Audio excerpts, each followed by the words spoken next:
Ce midi au Radio-Journal, élection fédérale, répartition des sièges à la Chambre des communes qui a bien peu changé. Et quel avenir pour les relations Québec-Ottawa après l'appui de François Legault aux conservateurs? C'est un échec pour François Legault et la CAQ. Il va falloir rebâtir les ponts avec le fédéral.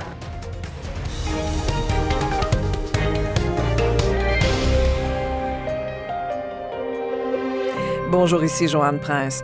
Alors, le portrait du gouvernement fédéral qui n'a pas beaucoup changé à la suite du scrutin d'hier soir. Les libéraux sont toujours au pouvoir, à nouveau minoritaires. Les conservateurs ont réussi à se tailler une place dans les Maritimes et dans la banlieue de Toronto, mais leur nombre de sièges demeure inchangé. Dans plusieurs circonscriptions, par contre, les résultats se font toujours attendre. Juliane Lapointe, à Ottawa, certaines courses sont tellement serrées qu'il faut attendre le dépouillement des bulletins spéciaux. Et ce dépouillement commençait aujourd'hui seulement dans le cas de ce million de bulletins de vote envoyés par la poste. Plusieurs candidats qui attendent toujours de savoir quel sera leur résultat final. Au cours de la dernière heure seulement, on a confirmé la victoire des candidats libéraux dans 2 circonscriptions, Longueuil-Charles-Lemoine et Niagara-Centre, et une victoire conservatrice dans King Vaughan en Ontario. Ce qui veut dire que Deb Schulte, ministre des Aînés, est officiellement défaite. C'est une 3e ministre de perdu pour les libéraux dans ces élections. Mais même sans ces données finales qu'on comptabilise aujourd'hui, le constat reste le même. Après une campagne de 36 jours, le paysage n'a presque pas changé. C'est encore une fois un gouvernement libéral minoritaire qui va gouverner le pays pendant la crise sanitaire. Et que font les chefs aujourd'hui, Juliane? Justin Trudeau est déjà allé rencontrer les Montréalais dans une station de métro ce matin, mais certains chefs vont prendre la parole aujourd'hui. Le chef néo-démocrate, Doug Meeting, doit s'adresser à la presse dans une demi-heure environ à Vancouver. Le chef conservateur, Erin O'Toole, lui, sera de retour dans son studio d'Ottawa pour tenir un point de presse à 16h cet après-midi. Et du côté du chef du Bloc québécois, François Blanchet, on dit qu'il veut attendre que tous les résultats soient officiels avant de faire une sortie publique. Merci beaucoup, Juliane. Je vous en prie. Et on revient sur ces résultats avec notre analyste politique Christian Noël. Alors, Christian, le portrait de la Chambre des communes n'a pas changé, mais la dynamique, elle, ne sera pas la même. Effectivement. Et Justin Trudeau l'a bien dit hier, j'ai entendu les Canadiens, ils ne veulent plus parler de politique ou d'élection. C'était aussi un message aux partis d'opposition, parce que maintenant, ils sont dans une position difficile. Ils ne veulent pas avoir l'air de donner la carte blanche à Justin Trudeau dans son agenda politique, mais en même temps, ils ne peuvent plus utiliser la menace d'un vote de confiance par crainte de se mettre à dos l'électorat. Donc, ça affaiblit leur position de négociation. Ça donne à Justin Trudeau un peu plus de marge de manœuvre qu'à la fin du Parlement précédent, par exemple, pour naviguer dans son menu législatif. Et il y a plusieurs défis qui se profilent déjà. Oui, que ça risque d'être chargé justement comme un menu législatif basé notamment sur les promesses électorales, la vaccination obligatoire pour les fonctionnaires pour prendre l'avion ou le train, ou le contrôle de la surchauffe immobilière avec la taxe anti-flip, par exemple, et basé sur le menu législatif qui est mort au feuilleton, c'est-à-dire le projet de loi C10 sur la réglementation des géants du Web ou l'interdiction des thérapies de conversion, par exemple.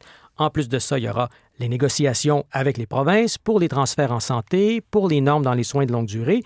Et puis pour les conservateurs, ça ne sera pas de tout repos non plus. Il faudra surveiller comment le caucus et les membres du parti réagissent à la défaite d'Erin O'Toole malgré ses efforts de recentrage pour gagner des sièges au Québec et en Ontario. Donc, on a eu un été chargé, 36 jours de campagne, et l'automne, qui commence officiellement demain, ne sera pas non plus de tout repos. Merci beaucoup, Christian. Je vous en prie.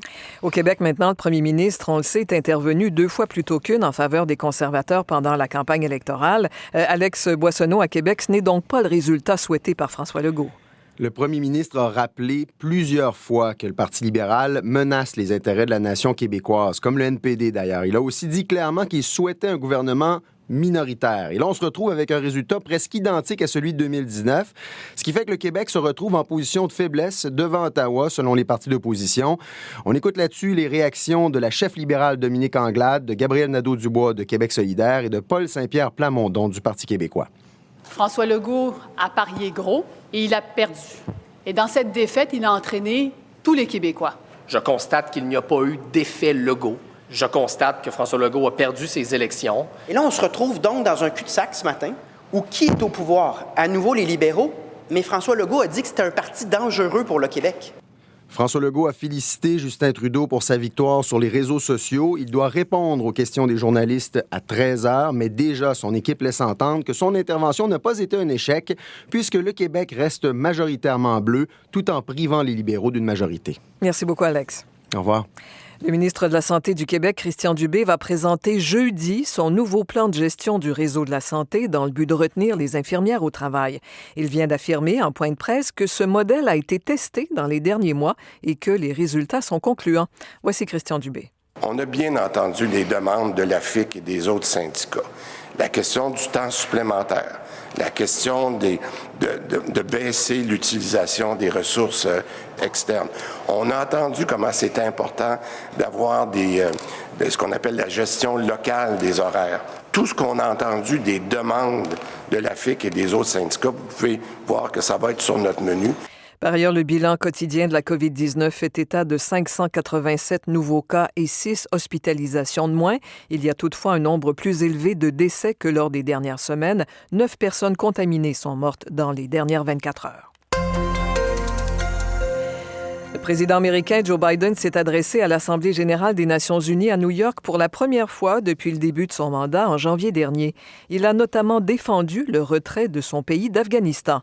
Frédéric Arnould, le président, a opté pour la politique de la main tendue, mais aussi sur la défense des intérêts américains.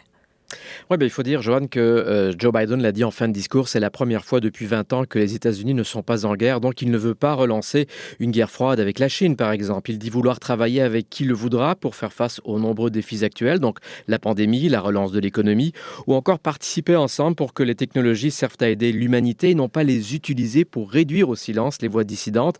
L'Amérique est de retour à la table, a-t-il ajouté, d'abord à l'OMS, bientôt de retour aussi au Conseil des droits de la personne, et son pays veut continuer à réduire les gaz à effet de serre.